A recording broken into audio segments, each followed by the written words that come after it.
ये नोट्स खास तौर पर प्रतियोगी परीक्षाओं के नजरिए से तैयार किए गए हैं। बिल्कुल। और हमारा सफर शुरू होगा कहानी की सबसे छोटी लेकिन सबसे जरूरी कड़ी से, आवेश या चार्ज। फिर हम देखेंगे कि ये आवेश जब दौड़ना शुरू करते हैं तो क्या होता है, जिसे हम धारा कहते हैं। रास्ते में हम ओम के मशहूर नियम से मिलेंगे, प्रतिरोध की पहेली को सुलझाएंगे और आखिर में ये समझेंगे कि यही विज्ञान हमारे घरों में रोशनी और सुरक्षा कैसे लाता है। ठीक है, तो चलिए शुरू करते हैं। सबसे पहले ये आवेश या चार्ज आखिर है क्या? हम इसे हर जगह सुनते हैं, पर ये असल में है क्या? आवेश किसी भी पदार्थ का वो मौलिक गुण है जिससे वो विद्युत या चुंबकीय प्रभाव महसूस करता है या पैदा करता है। इसे ऐसे समझिए कि जैसे किसी भी वस्तु में द्रव्यमान यानी मास होता है जिसकी वजह से गुरुत्वाकर्षण बल लगता है, ठीक वैसे ही उसमें आवेश होता है जिसकी वजह से विद्युत बल लगता है। और ये दो तरह का होता है, धनात्मक यानी पॉजिटिव प्लस और ऋणात्मक यानी नेगेटिव माइनस। और इनका व्यवहार कैसा होता है? मुझे स्कूल से कुछ याद है कि एक जैसे चार्ज एक दूसरे को पसंद नहीं करते और अलग अलग चार्ज एक दूसरे को खींचते हैं। एकदम सही याद है आपको। समान आवेशों में हमेशा प्रतिकर्षण होता है, मतलब रिपल्शन, वो एक दूसरे को धकेलते हैं। और विपरीत आवेशों में आकर्षण, अट्रैक्शन। हाँ। दिलचस्प बात यह है कि आवेश एक अदिश राशि है, स्केलर क्वांटिटी, यानी इसकी कोई दिशा नहीं होती, सिर्फ मात्रा होती है, और इस मात्रा को हम कूलॉम में नापते हैं। नोट्स में एक फॉर्मूला दिया है, Q = NE। ये देखने में तो काफी सरल है, पर इसका मतलब क्या है? ये बहुत ही गहरा और मौलिक सिद्धांत है जिसे आवेश का क्वांटीकरण कहते हैं। अच्छा। इसका सीधा सा मतलब है कि प्रकृति में आवेश टुकड़ों में नहीं मिलता। किसी भी वस्तु पर जो कुल आवेश होगा, मतलब Q, वो हमेशा एक इलेक्ट्रॉन के आवेश यानी E का पूर्ण गुणज N ही होगा। मतलब आप किसी चीज को 1 इलेक्ट्रॉन, 2 इलेक्ट्रॉन या 100 इलेक्ट्रॉन का चार्ज दे सकते हैं, लेकिन कभी भी आधा या 1.5 इलेक्ट्रॉन का चार्ज नहीं दे सकते। अच्छा। ये पैकेट में ही आता है। अच्छा, तो ये हमेशा एक पूरी संख्या में ही होगा। हाँ। और दो आवेशों के बीच लगने वाले बल के लिए भी एक नियम है, कूलाम का नियम।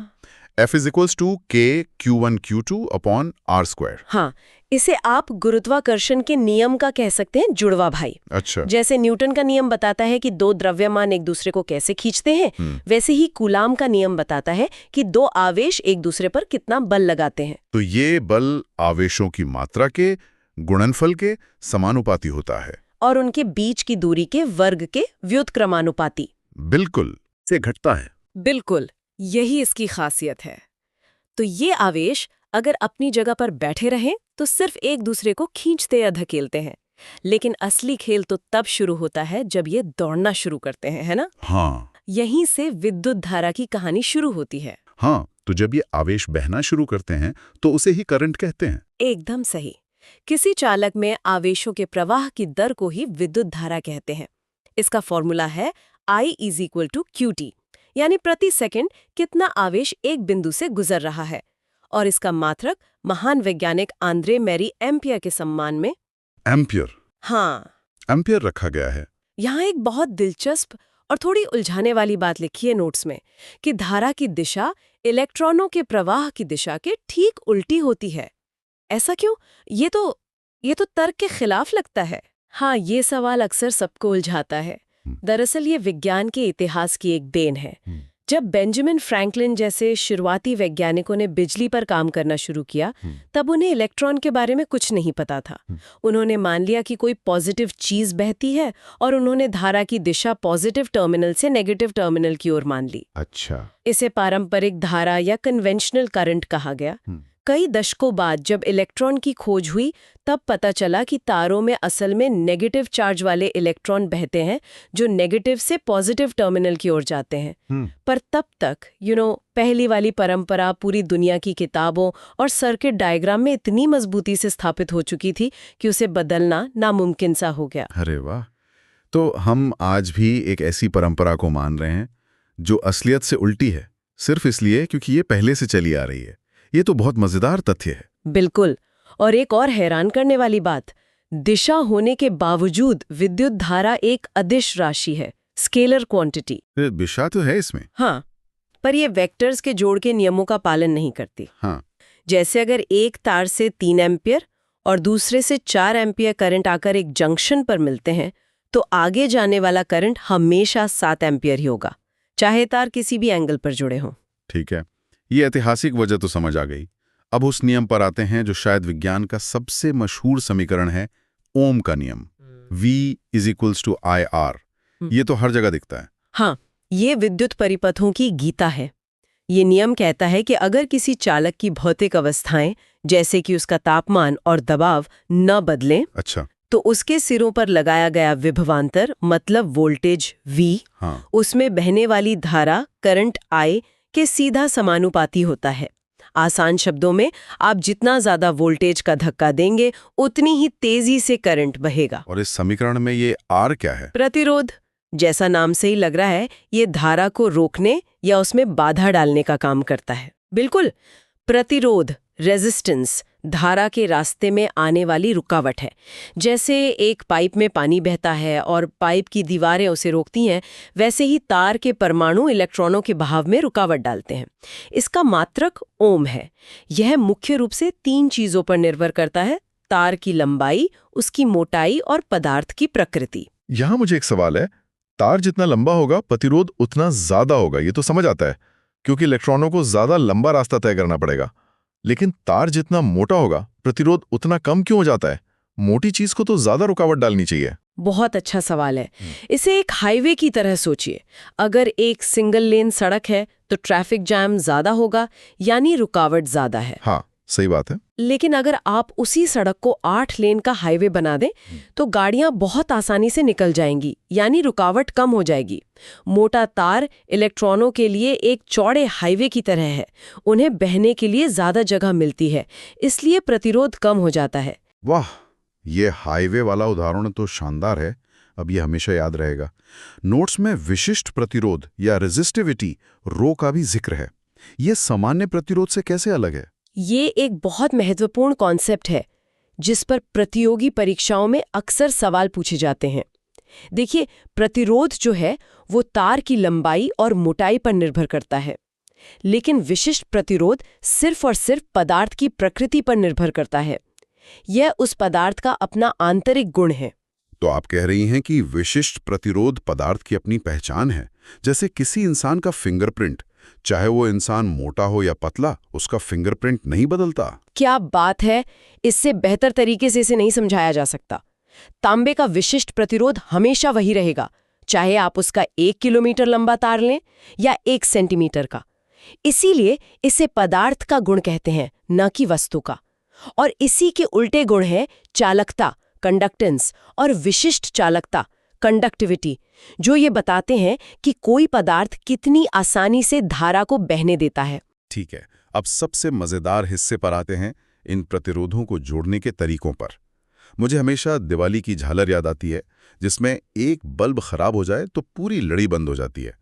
बहुत झुंझलाहट होती है एक एक बल्ब चेक करने में। आपने बिल्कुल सही नस पकड़ी है। वो झुंझुलाहट श्रेणी क्रम संयोजन यानी सीरीज कॉम्बिनेशन की वजह से होती है।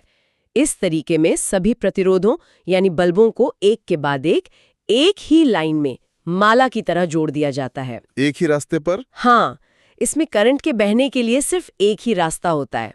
इसलिए सभी बल्बों में धारा I तो एक समान रहती है, लेकिन वोल्टेज V हर बल्ब पर बढ़ जाता है।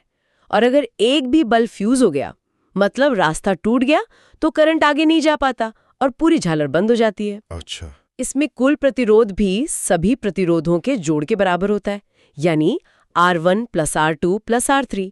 मतलब सर्किट का कुल प्रतिरोध बहुत बढ़ जाता है। समझ गया, तभी वो झालर के बल्ब बहुत धीमे जलते हैं। अब दूसरा तरीका है समांतर क्रम संयोजन, पैरेलल कॉम्बिनेशन। हाँ, और ये वो तरीका है जो हमारी दुनिया को चला रहा है। इसमें सभी प्रतिरोधों के शुरुआती सिरे एक बिंदु पर और आखिरी सिरे दूसरे बिंदु पर जुड़े होते हैं। इससे करंट को बहने के लिए एक से ज्यादा रास्ते मिल जाते हैं। तो मतलब हर उपकरण को अपना अलग रास्ता मिलता है। बिल्कुल, इसमें श्रेणी क्रम से ठीक उल्टा होता है।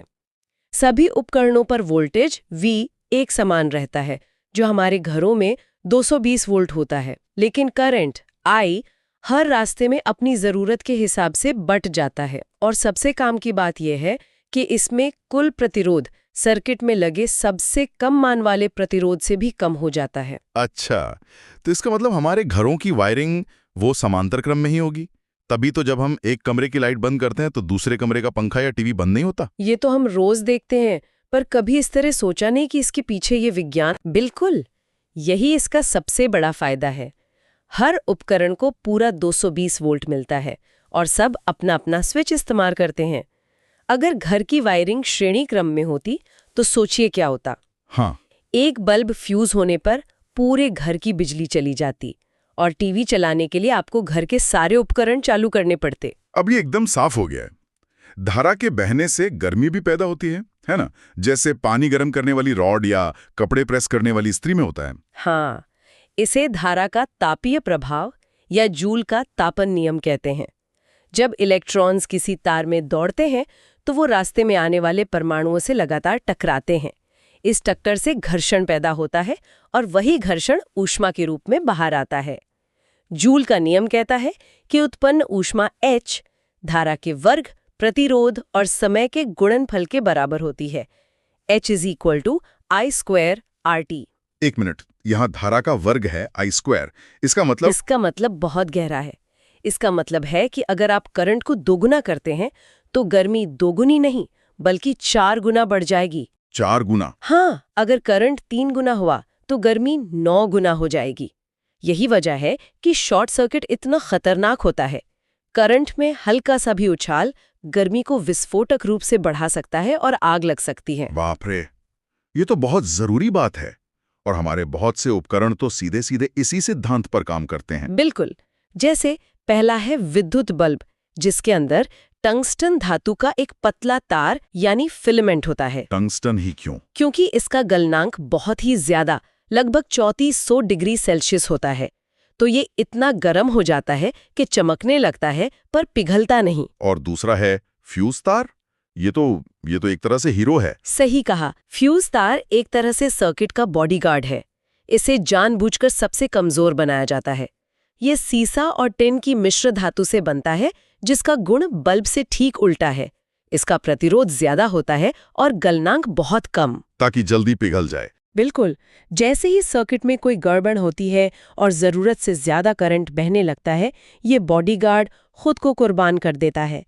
ये तुरंत पिघलकर रास्ता तोड़ देता है, लेकिन आपके कीमती टीवी और फ्रिज को बचा लेता है। और इसे हमेशा श्रेणी क्रम में लगाया जाता है ताकि खतरा आने पर ये मेन लाइन को ही काट सके। एक सैक्रिफिशियल बॉडीगार्ड, क्या बात है। और हीटर में नाइक्रोम का तार क्यों इस्तेमाल होता है? क्योंकि नाइक्रोम में 2 खूबियां हैं। इसका प्रतिरोध भी बहुत ज्यादा है और गलनांक भी बहुत ज्यादा है। तो ये बहुत ज्यादा गर्मी पैदा भी करता है और उस गर्मी को झेल भी जाता है, पिघलता नहीं। ठीक है। अब इन राशियों यानी धारा और विभवांतर को मापने के लिए भी तो कुछ यंत्र होते होंगे? हाँ, धारा को मापने के लिए होता है अमीटर, एमीटर। चूंकि ये धारा को मापता है तो इसे करंट के रास्ते में ही खड़ा करना पड़ता है, यानी श्रेणी क्रम में। अच्छा। और हम चाहते हैं कि ये खुद कोई रुकावट न डाले, इसलिए एक आदर्श अमीटर का प्रतिरोध 0 माना जाता है। वहीं विभवांतर या वोल्टेज मापने के लिए वोल्टमीटर होता है। ये 2 बिंदुओं के बीच का अंतर मापता है, इसलिए इसे उन 2 बिंदुओं के साथ समांतर क्रम में लगाया जाता है। और हम चाहते हैं कि ये सर्किट से कोई भी करंट न खींचे, इसलिए एक आदर्श वोल्टमीटर का प्रतिरोध अनंत होता है, इन्फिनिट। अब आते हैं सबसे जरूरी पहलू पर, घरेलू सुरक्षा। हम अक्सर देखते हैं कि तारों के अलग अलग रंग होते हैं, लाल, काला, हरा। इनका क्या मतलब है? ये एक अंतर्राष्ट्रीय मानक है ताकि सुरक्षा बनी रहे और कोई कंफ्यूजन ना हो। लाल तार लाइव या फेज होता है, जिसमें मुख्य 220 वोल्ट का करंट होता है। ये सबसे खतरनाक है। काला तार न्यूट्रल या उदासीन होता है, जो सर्किट को पूरा करने का रास्ता देता है। और हरा तार अर्थ या भूसंपर्क के लिए होता है। ये अर्थिंग का तार क्या करता है? ये क्यों जरूरी है? ये हमारी जान बचाता है। मान लीजिए आपके फ्रिज की बॉडी मेटल की है और अंदर कोई तार कटकर बॉडी से छू गया। ठीक है। अब जैसे ही आप फ्रिज को छुएंगे, करंट आपकी बॉडी से होकर जमीन में जाने की कोशिश करेगा और आपको जोर का झटका लगेगा। लेकिन अगर अर्थिंग का तार लगा है तो वो उस लीकेज करंट को जमीन में जाने के लिए एक बहुत आसान, कम प्रतिरोध वाला रास्ता दे देता है। सारा करंट उस हरे तार से चला जाता है और आप सुरक्षित बच जाते हैं। और ये शॉर्ट सर्किट क्या होता है, जिसके बारे में हम हमेशा सुनते हैं कि इसकी वजह से आग लग गई? जब किसी वजह से, जैसे तारों के ऊपर की प्लास्टिक घिस जाने से, लाइव और न्यूट्रल तार आपस में सीधे संपर्क में आ जाते हैं, लाल और काला तार। हाँ, तो करंट को अपना पूरा सर्किट पूरा करने की जरूरत नहीं पड़ती। वो एक छोटा रास्ता, शॉर्ट सर्किट, अपना लेता है। इस छोटे रास्ते का प्रतिरोध लगभग 0 होता है। अब ओम के नियम को याद कीजिए, V = IR। V = IR। हाँ, जब प्रतिरोध R लगभग 0 हो जाएगा तो धारा I अनंत रूप से बढ़ जाएगी। और फिर जूल के नियम को याद कीजिए, H = I² RT। जब धारा इतनी ज्यादा होगी तो उसका वर्ग गर्मी को भयानक रूप से बढ़ा देगा, जिससे तार पिघल जाते हैं और आग लग जाती है। तो ये था विद्युत धारा के मूल सिद्धांतों का एक पूरा सफर, आवेश के अदृश्य दुनिया से शुरू होकर हमारे घरों की वायरिंग और जान बचाने वाले सुरक्षा नियमों तक। इन नोट्स ने वाकई से बहुत सिलसिलेवार और आसान बना दिया। बिल्कुल। अगर कुछ मुख्य बातें याद रखनी हो तो वे है, घरों की वायरिंग हमेशा समांतर क्रम में होती है ताकि हर उपकरण आज़ादी से काम कर सके। विशिष्ट प्रतिरोध पदार्थ का फिंगरप्रिंट है, तार के आकार का उस पर कोई असर नहीं होता। और फ्यूज तार एक ऐसा बॉडीगार्ड है जो खुद पिघलकर हमारे उपकरणों की रक्षा करता है। और जाते जाते सुनने वालों के लिए एक सवाल, जैसा कि हमने जाना, फ्यूज तार को सुरक्षा के लिए हमेशा श्रेणी क्रम में, यानी उपकरण से पहले मेन लाइन में लगाया जाता है। अब सोचिए, अगर किसी गलती से इसे किसी उपकरण के साथ समांतर क्रम में लगा दिया जाए तो हमारे उपकरणों की सुरक्षा पर क्या असर पड़ेगा?